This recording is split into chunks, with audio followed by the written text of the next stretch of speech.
Hello everybody, this is AK. I'm back. So I published a blog post earlier today,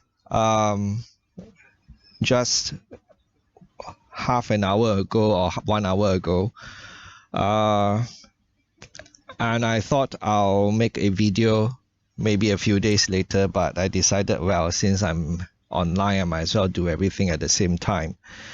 So instead of waiting till July for my next video, well, this is a bonus, a few days early. Right, so it's time for another update, all right, on my passive income for second quarter 2025, what I've been doing, what's my plan for the future, that kind of stuff, right? First thing, on the personal front, I have been spending more time on other stuff in life. I've been feeling that too much time spent on social media is probably unhealthy for me, right? Unless I'm doing it for a living, of course, right? I mean, if it was a livelihood, then rain or shine, I would have no choice but to do it, right? And in my last YouTube video in the middle of June, I said I was taking the rest of June off from social media, right? But, well, I'm back a few days earlier. A few days early, right? And I feel that this break has done me a lot of good, right?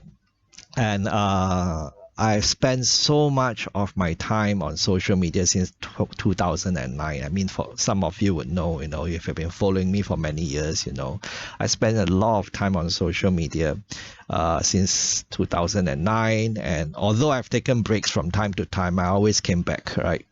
And I think it is time I take a very long break or even retire from social media because it feels like an unhealthy addiction, right? I mean, I know it's an unhealthy addiction because I could feel it feeding my ego, and I don't like the feeling, right? Or there were times when I like it, but I'm old enough to know I shouldn't like it, right? So, like I said, I'm not doing this for a living, and I do have a choice, and I should choose better mental health, right? I should choose to have better mental health, right? So staying away from social media in the last 2 weeks or so has helped to clear my mind, and I know what to do now. Well, so more details on this at the end of the blog or at the end of this video, right? For now, let's have an update on money matters, what's been going on in my life, right? Money matters. For readers who have been following my blog for many years, I mean, this year probably looks very atypical because I invested in Alibaba. And I did not only invest, and I not only invested in Alibaba, I increased my investment in Alibaba substantially, right? So Alibaba is now approximately 6.5% of my portfolio. Well, strictly speaking, it's not this year, right? Because I made my first purchase in December last year. So for someone who is known for investing for income, Alibaba is an odd choice, right? Because its dividend yield is a paltry 1%, around 1%, right? So, but if you are following me in my YouTube channel, where I have been sharing my thoughts more regularly, you would know why, right? I mean, I already have a relatively large portfolio of income producing stocks. The passive income generated far exceeds what I need in life by a big margin. So there is no urgency to further grow my exposure to these stocks, right? Logically. I've also made videos about money in my CPF account and how that is going to generate passive income for me soon. Right. So, I mean, although we earn interest income in our CPF account, realistically, we cannot count that as passive income until we turn 55, because that is when we can withdraw the interest earned from our ordinary account on an annual basis. Right. So, and I'm turning 55 next year. Right. And I'm also going for the enhanced retirement sum, which would generate $3,400 in monthly income for me when I turn 65. So that's passive income. or coming soon now, the akan datang. And the rest of the money in my CPF ordinary account would generate about $20,000 annually in interest income, which I can withdraw yearly from age 55. And like I say, I turn 55 next year. So making further investments for income at this stage of my life, at this stage, is really not a priority for me, right? I mean, that's just for me. I mean, for some other people, it might not be the case, right? For policy risk in China, right, when it comes to Alibaba, right, I said, policy risk in China is largely gone, and I find investing in an undervalued and growing AI and cloud computing infrastructure business like what Alibaba has is a very attractive one to me. And of course, most of Alibaba's business is still in e-commerce. You're talking about Taobao, Tmall, it's most of the business still in e-commerce. But that is what generates the cash for them to invest in the fast-growing cloud computing business. And I've talked about this many times before in YouTube, in my YouTube channel, so I won't rehash. You can go and search Alibaba in my YouTube channel and watch the other videos I've made, right? The next thing I'm going to talk to myself about might shock some readers, but for those with better memory, it would not be all that shocking. I have been buying more Bitcoin, right? About 3 years ago, I said I changed my mind and bought Bitcoin. Also, because I was convinced that Bitcoin was digital gold after doing some research, and I've been doing a lot more research, right? Just like physical gold and silver, which I've talked about as well. I think having some Bitcoin as insurance against flawed fiat currencies is prudent, right? It is a good insurance against monetary debasement, as the world prints more of fiat currencies non-stop. That's paper money. They just keep printing non-stop, more and more paper money. A Bitcoin is a harder money than even gold and silver. When I talk about hardness, right, in this case, is hard to produce, right? So hard as in hard to produce versus easy money or easy to produce money like paper money. Right, because that can be printed easily and infinitely. Bitcoin, no, it's hard to produce, right? Just like Alibaba, I've shared my thoughts on Bitcoin on my YouTube channel regularly. So if you are interested, just search Bitcoin on my YouTube channel and you will see those videos, okay? This video is going to be quite long already, right? So, and in one of the videos, I said I have become more comfortable with Bitcoin after doing a lot more research, and I decided to increase my exposure to it. So it was at 1.2% exposure, and in that video I said I would like to increase that exposure to 5%. But now, since that video, I've decided that Bitcoin should be around 10 to 15% of my portfolio in order for it to be adequate insurance. Okay, some might ask why, right? Remember I say I look at Bitcoin as insurance, and the way I decided that I was underinsured was to see how much coverage I had in traditional insurance. Okay, and in traditional insurance, I have to die for the benefits to be paid out to my family, and that amount far exceeds my exposure to Bitcoin, right? So I use that as a yardstick. I use that as a yardstick to accumulate more Bitcoin, and one advantage of Bitcoin as insurance is that I don't have to die to enjoy the benefits. It's not something which matters too much to me, but I mean it's a plus, right? So 15% of my portfolio, and I'm still very far from that new goal that I've set for myself, right? So since my last video on Bitcoin, I have a stronger will now to accumulate more Bitcoin. Now, if we take a moment to think about what's going on in the world, right? Ever since Russia invaded Ukraine, we have seen more violence erupting in the world. Then there's the Israel and Iran situation, right? And that was the last straw for me. And I bought more Bitcoin when the price dipped below 100,000 US dollars per coin, right? It went under 100,000 US dollars per coin briefly, and I bought more. I mean, I say in one of my videos, that's where I would like to buy more. And if it goes down again, I'll probably be buying more, right? Military conflicts could become international. World War III, I don't know, right? But it's certainly more commonplace now. And economic crisis could become global, right? I mean, if you follow Ray Dalio, you'll know that he said recently we could be looking at something worse than a global recession. And more intelligent people are thinking that way, which is why we need insurance. So we talk about risk. I think it isn't as risky investing in Alibaba and holding Bitcoin today, right? Like I said, policy is very supportive now of tech companies in China.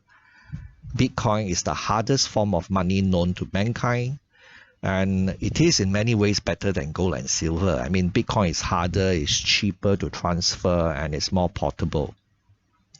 And to me, there is no risk in owning some Bitcoin, but it could be risky not to own it if we care about the value of our money and fighting constant inflation, right?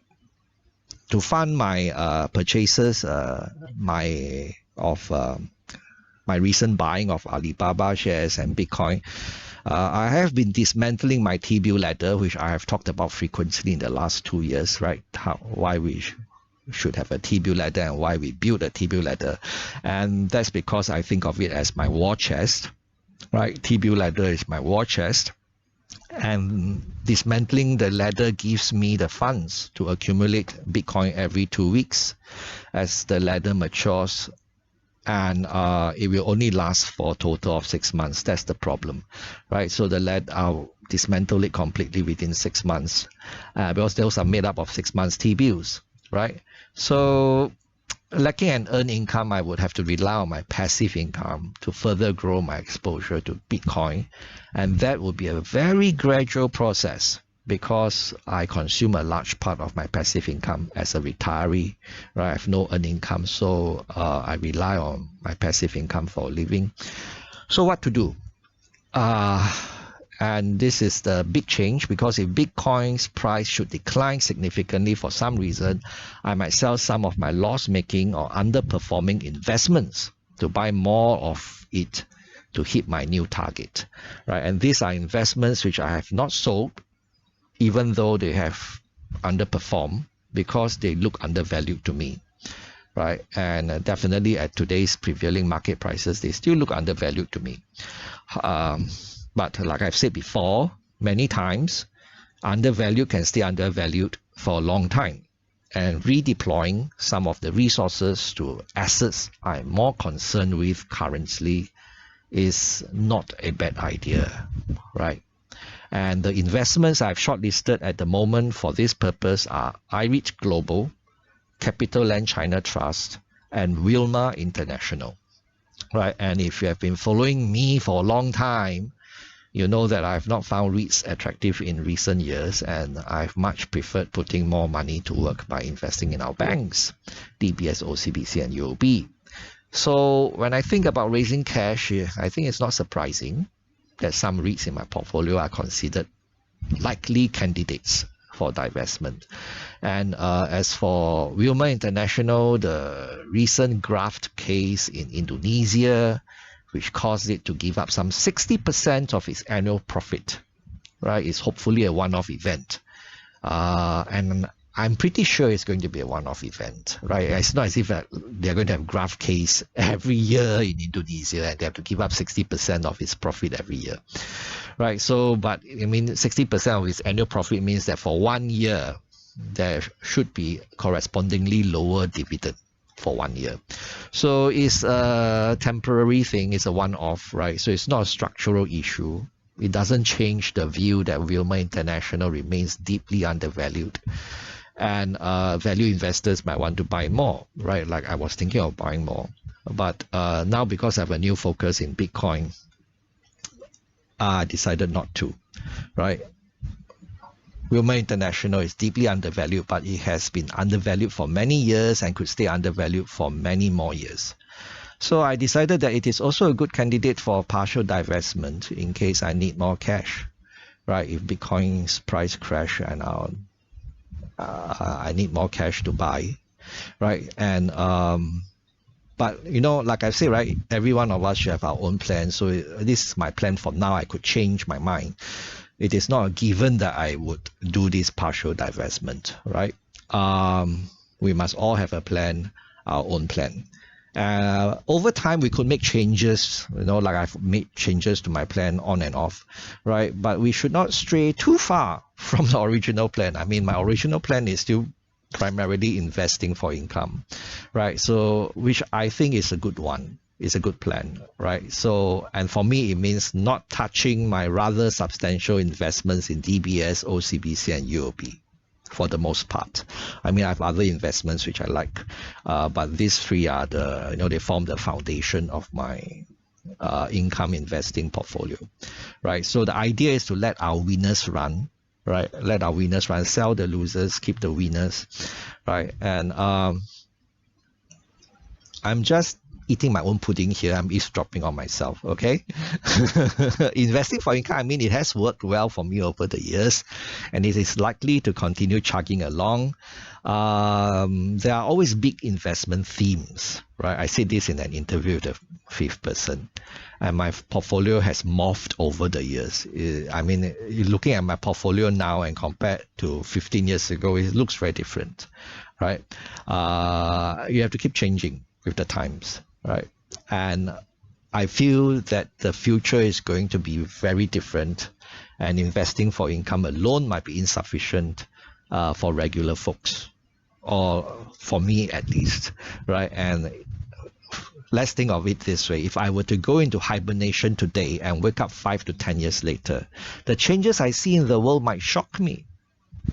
I'm taking steps now to help ensure that the shock would not be too nasty for me in such a hypothetical situation. I mean, artificial intelligence, AI, is part of the future and will bring more changes, both good and bad. And I suspect that many people will lose their jobs within the next decade or two, both white and blue collar, or have trouble finding jobs as AI and advanced robotics take over more jobs. I mean, it's already happening, right? I mean, DBS retrenched 4,000 people not too long ago because of AI advancement in AI, right? So people need insurance because unemployment is likely to become a bigger problem, right? Some businesses will struggle, and some will fail, some will close down. In fact, probably many will fail and close down because of such changes as well. I mean, and these businesses need insurance as well, because the business environment will become even more competitive, right? I mean, at least in Singapore, once the MRT goes all the way to Johor and the high-speed rail goes all the way to KL, where cost of doing business is lower, a lot of people are still saying that no, the retail REITs, the office REITs won't be affected. Well, we'll wait and see, right? And so you need insurance. Then there is a cost of living crisis, which will only get worse, especially for the common people, as inflation is not going away. So, and I talked about flawed fiat currencies before, very flawed fiat currencies is the reason why I'm buying Bitcoin, right? These flawed fiat currencies devalues our time and energy, which means for most people, they would have to work much harder for money and might not be better for it, as everything becomes much more expensive. So there's job insecurity plus cost of living crisis. It's a double whammy, okay? And the world has not been peaceful for some time now, and it's likely to be even less peaceful in future. Our Prime Minister said as much. It would be a mistake to think that Singapore can stay insulated. We need insurance. And I think Bitcoin is a good insurance in such difficult times. It is pretty much future-proof. It is the future of money. Then people ask, what about the price volatility of Bitcoin? And like I've said in one of my videos on Bitcoin, I told a friend, when we buy life insurance product, the product it is for the long term. right? And it's the same for me as well, right? Because I view Bitcoin as insurance. So it's long term, buy, keep. And that's it. Don't look at it every day. Short-term price fluctuations should be ignored, and price declines are simply buying opportunities. Right? And I'm going to remind myself of the importance of doing our own due diligence here. Okay, I'm talking to myself, reminding myself of the importance of doing our own due diligence before making any decision. I'm not telling people what to do, I'm just talking to myself. Okay, so now the passive income numbers for second quarter 2025. Right, my passive income for 2Q 2025 came in at $95,974.56. And compared to 1 year ago, it's about 18% higher. Passive income in second quarter 2024 was $81,339.05. So it came in at 18% higher. All thanks to DBS, OCBC, and UOB, right? They did most of the heavy lifting. And for the rest of the year, looking ahead at third quarter and fourth quarter, I think in total I should still receive more than enough passive income for my needs. So I think I'm quite comfortable. There's no rush to buy more income producing stocks, right? So like I say, now I'm more interested in increasing my investment in Alibaba and also buy more Bitcoin to reach my new goals. And I mean, the higher dividends from DBS, OCBC, and UOB will compensate for the reduced contribution from REIT Global, because their Berlin property is being redeveloped in the next 2 years. Right? I mean, but 2026 realistically might not be as comfortable because OCBC and UOB won't be paying special dividends in 2026. Right? So, but like I said, next year onwards, I have my CPF savings interest, which I can withdraw about $20,000 every year. So I shouldn't worry so much, right? So finally, right, the last thing that I want to talk about is my semi-retirement from social media. Semi-retirement. I mean, this is really for my mental health, right? I mean, what do I mean semi-retirement? Basically, it means no daily, monthly, or even quarterly update. Right, I'm just going to take very long breaks in between blogs, in between videos. So I might produce 2 or 3 blogs and videos a year, because I know that there are people who are still interested in following my journey because they find my journey entertaining. Right? So 2 or 3 blogs of videos a year. Right? That's the plan going forward. Right? So remember, it's entertainment, not financial advice. Right? I'm just talking to myself here. So till the next one, if AK can talk to himself, so can you. Bye bye.